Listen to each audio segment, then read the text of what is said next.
वाराणसी में e rickshaw चालकों की आर्थिक और सामाजिक स्थिति अत्यंत दयनीय हो गई है। प्रधानमंत्री नरेंद्र मोदी ने 2016 में वाराणसी ई रिक्शा की शुरुआत की थी, जिसे रोजगार के एक साधन के रूप में प्रोत्साहित किया गया था। कम पढ़े लिखे लोगों के लिए ई रिक्शा एक आत्मनिर्भरता और स्वावलंबन का सशक्त माध्यम है। आज वाराणसी में 25,000 से अधिक ई रिक्शा चालक अपने परिवार का पालन पोषण करने के लिए इस पेशे पर निर्भर है। हालांकि वर्तमान में इन ई रिक्शा चालकों को अन्य समस्याओं का सामना करना पड़ रहा है। इन्हें प्रतिदिन की ESI, बैटरी चार्जिंग, वाहन रखरखाव और अन्य खर्चों के लिए लगभग ₹500 की लागत होती है। इसके बाद बची इनकी दैनिक आय बहुत ही कम है। यदि नए प्रस्तावित ई रिक्शा मार्ग लागू होते हैं तो इनकी आमदनी में और भी कमी आ सकती है, जिससे इनकी स्थिति और गंभीर हो जाएगी। हाल ही में हरहुआ वाराणसी में एक चालक प्रजापति ने कमाई के कमी के कारण आत्महत्या कर ली, जो कि अत्यंत दुखद और चिंताजनक है। वाराणसी से धनेश्वर सहानी की रिपोर्ट। जो एक लाइन लगी हुई है, उसी एक लाइन के पीछे सारे आएंगे और वो आगे से सवारी लेके जाते रहेंगे, पीछे वाले को मिलती रहेगी।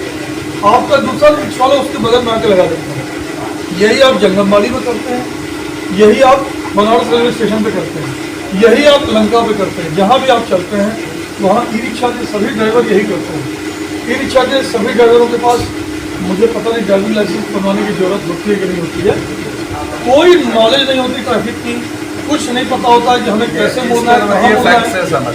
मैं कई बार चलती गाड़ी में, मैं जैसे बाइक से चल रहा हूँ, मेरे ई रिक्शा बगल से चल रहा है, मैं ओवरटेक करने जा रहा हूँ, तब तक उसने उल्टा पूरा मोड़ दिया। वो डिवाइडर के उधर नहीं गया, वो इधर ही से मोड़ दिया कि पीछे उसको एक सवारी दिख गया।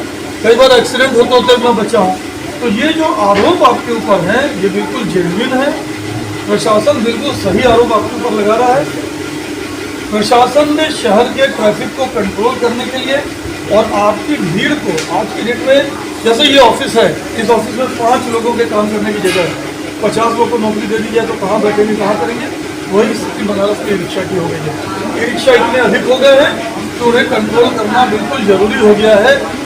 ये मैं मान सकता हूँ कि कंट्रोल करने का जो फॉर्मूला प्रशासन बना रहा है उसमें आपके बहुत सारे ई रिक्शा वाले होंगे जिनकी आय कम हो जाएगी। तो निश्चित रूप से इसके लिए आपको एक प्रस्ताव बनाना चाहिए कि अगर इसको ऐसे नहीं ऐसे करें तो हमारे ई रिक्शा कंट्रोल भी हो जाएंगे और हमारी आय पे असर भी नहीं आएगा। लेकिन आप ये कहें कि पूरी प्रक्रिया को रद्द कर दें, जैसे चल रहा है वैसे चलने दें, तो ये संभव नहीं है भैया। जितने ई रिक्शा वाले हैं उससे कम 50 गुना 100 गुना बनारस की पब्लिक है जो लगातार शिकायत कर रही है कि जाम से हमको बचाओ। तो जाम से बचने के लिए ट्रैफिक पुलिस कुछ न कुछ कदम उठाएगी, तभी ये शहर चल पाएगा। सिर्फ ई रिक्शा नहीं चलना है, टेम्पो भी चलना है, गाड़ी भी चलनी है, मोटरसाइकिल भी चलनी है, साइकिल भी चलनी है, सब कुछ चलना है।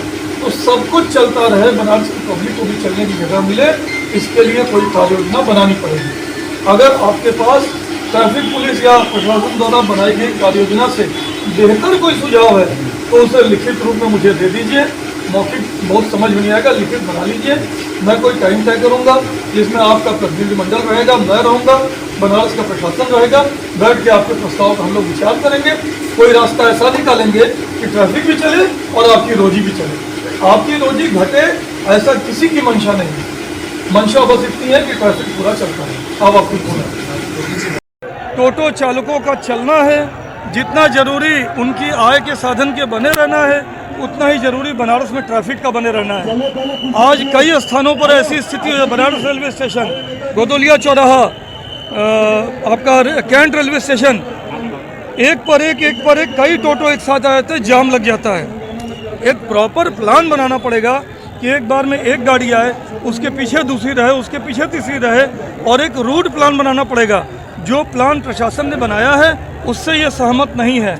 हम प्रशासन के साथ बैठेंगे, इन्होंने जो सुझाव दिए हैं उसको रखेंगे, बैठकर बात करके जो रास्ता निकलेगा वो इनको सूचित करेंगे। बात ये हो रही है कि लगभग आधा टोटो यानी कि 13,000 टोटो अनफिटनेस है, इसको प्रशासन रोक रही है। उसके लिए रूट प्लान बना है, QR कोड बनाया गया है ताकि बनारस को ट्रैफिक जाम से मुक्त किया जाए। लगातार ये बड़ी समस्या बनती जा रही है।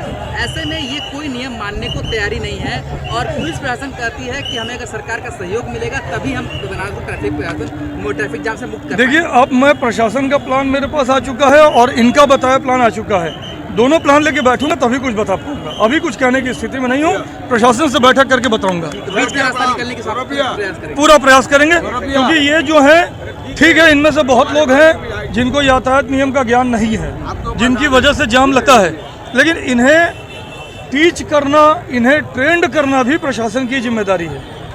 हम बीच का रास्ता निकालेंगे कि टोटो चालकों को भी समस्या ना हो और शहर के ट्रैफिक को भी समस्या ना हो। सवाल है, एक बहुत बड़ा सवाल खड़ा हो जाता है कि बाहरी जो लोग हैं, बनारस के जो लोग हैं, उससे बाहरी लोगों की संख्या सबसे ज़्यादा हो गई है। देखिए, बनारस जो है वो विश्व की सांस्कृतिक राजधानी है, पूर्वांचल की तो राजधानी है ही, तो बनारस में कोई बाहर से आए ऐसा रोके जाने का, पूरे देश में कोई कहीं जा सकता है। आप इतने लोग खड़े हैं, आप में से सभी बनारसी हो तय नहीं है। मेरे पिताजी का गांव गोरखपुर, मेरी माँ का प्लेस मिर्ज़ापुर, और हम लोग यहाँ पले बढ़े, तो कोई पूरे देश में कहीं किसी को जाने की छूट, जाने की रोक मैं नहीं लगा सकता, न रोक है।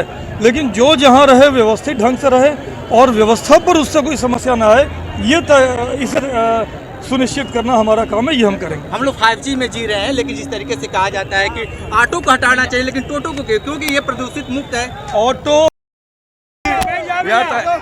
यातायात प्रशासन जो है जबरन एक QR कोड, बार कोड बना रहा है, उससे ई रिक्शा चालकों की कमाई खत्म हो जाएगी, मर जाएगी। ये नियम कानून और किसी गाड़ी पे नहीं लगाया जा रहा। बजाज की ऑटो गाड़ियाँ चल रही, उस पर नहीं लगाया जा रहा, ऑटो के ऊपर नहीं लगाया जा रहा, कार के ऊपर नहीं लगाया जा रहा। क्या कारण है? खाली टोटो के ऊपर लगाया जा रहा। तो हम लोग कई दिनों से बहुत प्रयास कर रहे थे अपने कमिश्नर साहब, अपने DM साहब से, वो लोग नहीं सुन रहे थे और जबरन हमारे ऊपर ये नियम थोप रहे थे। तो हम लोग अपने प्रधानमंत्री जी के पास आए हैं, हम अपने सांसद के पास आए हैं, हम ये कहने के लिए आए कि आपने जो ई रिक्शा हमें दिया था, जो रोजी रोटी हमें दी थी, वो अगर हमें मोहल्ले में गाड़ी चलानी पड़ेगी तो हमारे बैंक का किस्त कैसे जाएगा, हमारे बच्चों की फीस कैसे जाएगी, हमारा जो है खर्चा कैसे चलेगा। इस महंगाई में पहले ही हम लोग बहुत त्रस्त हैं। ऐसी स्थिति में हम लोग अपने प्रधानमंत्री जी को ये चाबी देने आए हैं, गाड़ी की चाबी। सभी लोग चाबी दिखाओ गाड़ी की एक बार। आप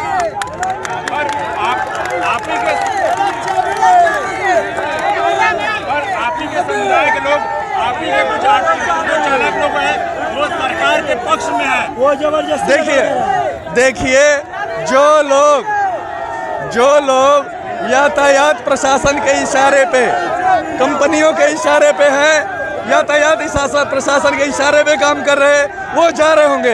यहाँ चालक खड़ा है, ये देश का झंडा है, ये जनता है, ये कह रही है कि 2 किलोमीटर में अगर गाड़ी चलाएंगे तो हम कैसे कमाएंगे। मैं एक बात बताता हूँ आपको टोटो दे दिया जाए 2 महीने के लिए और उस मोहल्ले में आप चलाइए, आप चला के दिखाइए, बताइए कैसे चलाएंगे। पुलिस कमिश्नर साहब को वो गाड़ी की चाबी दे दीजिए, 2 महीना चला के दिखाए कैसे परिवार पालेंगे। तो बात यहाँ पे है ना। अगर एक पत्रकार को 2 महीने दी जाए, चला लेगा वहाँ पे गाड़ी, आप चला लेंगे।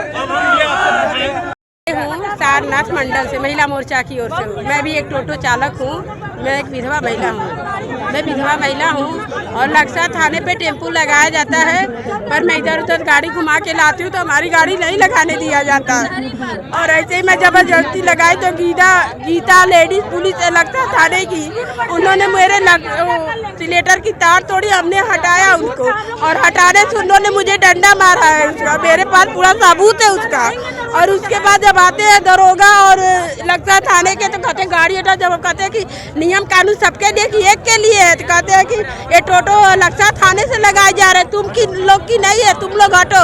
और एक ठो ये है अविनाश पटेल एटीआई दरोगा है और उसको तो बोलने की बदतमीज कमीना और गंदी गाली देते हैं। डीपी लाइन के मैं उनके सामने बोल दूं, पर एक बात है, मैं सर डरती नहीं, कहती हूँ मुझे गर्व है अपने ऊपर, मैं कमा रही हूँ। कोई चोरी डकैती मर्डर है, मैं गलत काम कर नहीं रही हूँ, हमारे पास मजबूरी है तब मैं कमा रही हूँ। हमारी अनुरोध है योगी जी से कि हमारी इस पे सुनवाई करें महिलाओं को। मैं इसीलिए कि जो बार कोड लगाया जा रहा है नहीं लगाना जाए, हम इसको नहीं मानेंगे। क्या करती है? हम टोटो चलाते हैं। क्या दिक्कत आ रही है? हम लोग को दिक्कत यही है कि 3 किलो का हम लोग को रूड मिल रहा है।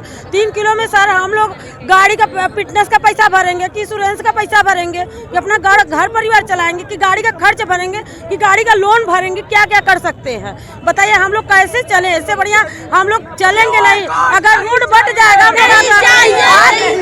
आत्महत्या कर लेंगे, लेकिन हम लोग रूट नहीं लेंगे। आपकी मांग क्या है? हम लोग की मांग है कि हम लोग को रूट नहीं चाहिए, नहीं चाहिए। जैसे कमाना खाने दिया जाए नहीं चाहिए। चाबी किसको? गाड़ी की चाबी किसको देंगे? चाबी अभी चाबी यही है। हम लोग चाबी दे देंगे, लेकिन हम लोग आत्महत्या कर लेंगे। कार्यालय अपने में जमा करके हम लोग आत्महत्या कर लेंगे। हम लोग को कुछ भी नहीं करना है, अपना बाल बच्चा लेके आत्महत्या कर लेंगे। अब जब इतना बड़ा हम लोग कदम उठा लिए कि रोड पे गाड़ी चलाने लगे, उसके लिए लोग प्रशासन रोक लगाने लगा, तो इससे बढ़िया गाड़ी चलाने से क्या फायदा?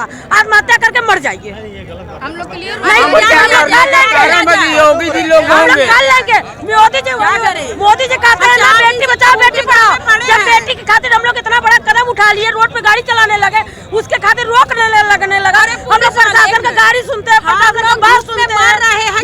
कोई का चोरी करके नहीं खाते हैं, लेकिन तब पर भी गाड़ी सुनते हैं। ऑटो वाले 5 रुपए के भी सवारी बैठा लेते हैं, ऑटो चलने दे रहा है। किसी का चोरी करके हम लोग नहीं खाते हैं, लेकिन तब पर भी हम लोग गाड़ी सुन के गाड़ी चलाते हैं। जो आएगा वो डंडा मार के भगा देगा, लेकिन उसके बाद जब गाड़ी नहीं चलेगी समझता हम लोग सब अपना बाल बच्चा ले चल के वही कचहरी पर आत्महत्या कर लेंगे, काम खत्म हो जाएगा। किरण चौधरी है, हम टोटो चलाते हैं सर।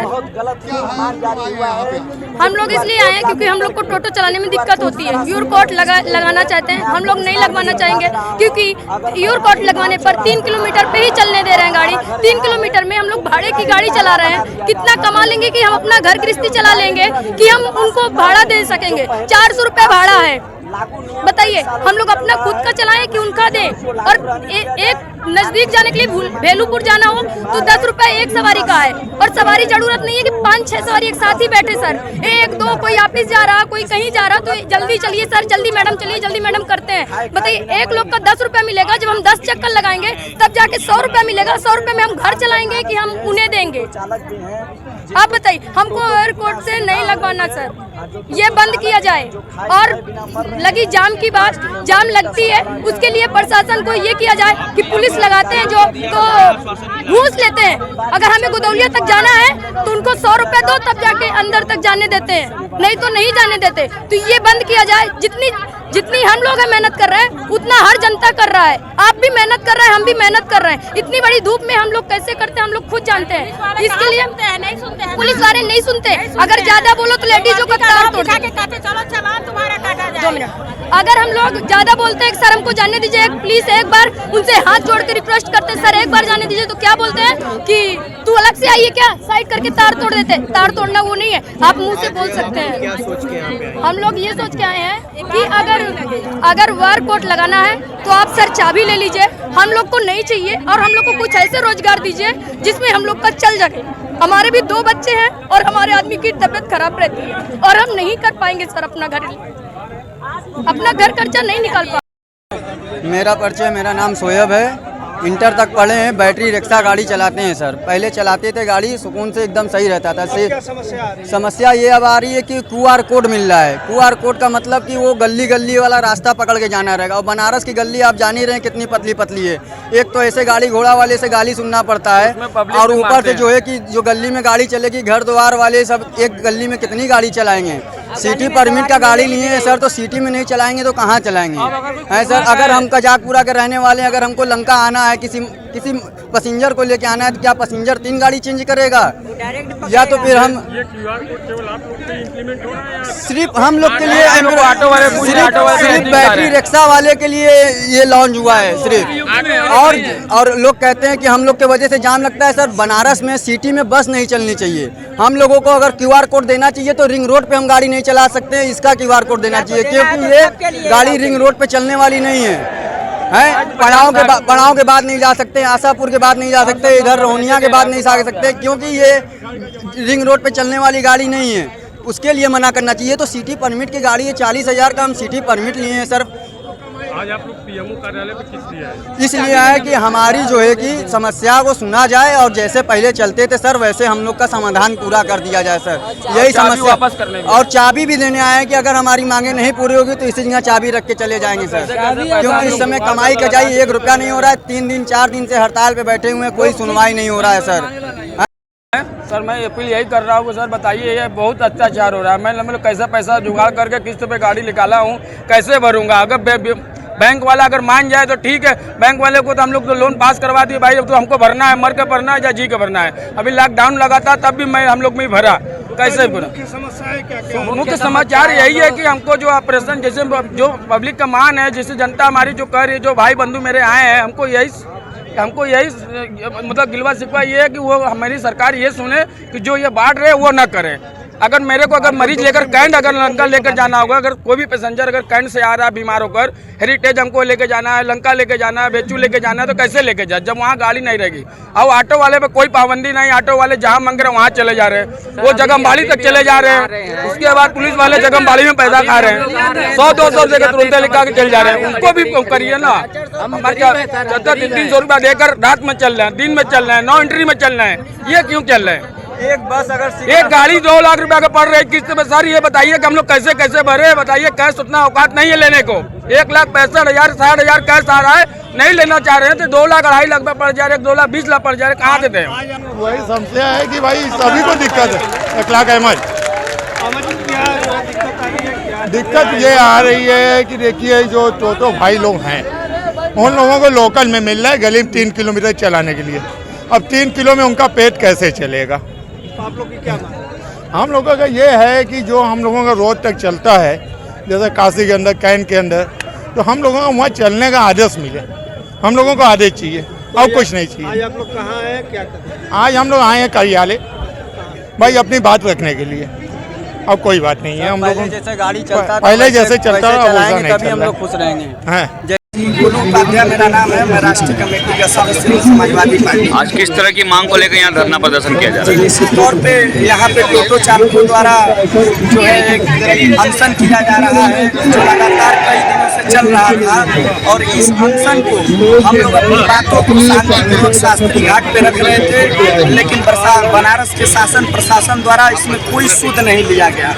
आज सभी टोटो चालक भरपूर संख्या में अपने चाबी को वापस करने आए हैं, और निश्चित तौर पे वाराणसी पुलिस कमिश्नरेट और शासन प्रशासन के द्वारा ये बहुत गलत ही फरमान जारी हुआ है, जो QR कोड लागू करके। ये QR कोड सरासर गलत इसलिए है, मैं आपको विस्तार में समझा दे रहा हूँ।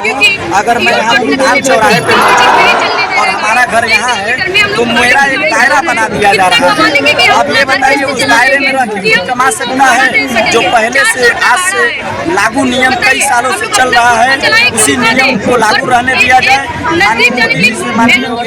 गुहार है कि ऐसा जो है जो शासन प्रशासन के लोग हैं उस पर कड़ी कार्रवाई करके इस नियम को रद्द कराएं, ताकि टोटो चालक भाई बंधु खाए बिना मरे नहीं। आज यहाँ पर कितनी संख्या में लोग यहाँ पर आए हुए हैं? आम जनमानस भी है, इसमें टोटो चालक भी हैं जिनको टोटो के बिना असुविधा हो रही है, और जो टोटो चालक हैं जो खाए बिना मर रहे हैं। राष्ट्र में मरने का सवाल आ गया है। आपने यहाँ पर ज्ञापन दिया तो क्या आश्वासन मिला है? अभी बातचीत चल रही है, जो आश्वासन मिलेगा उसमें देखा जाएगा, नहीं तो आगे हम लोग आंदोलन इससे भी बड़ा करेंगे।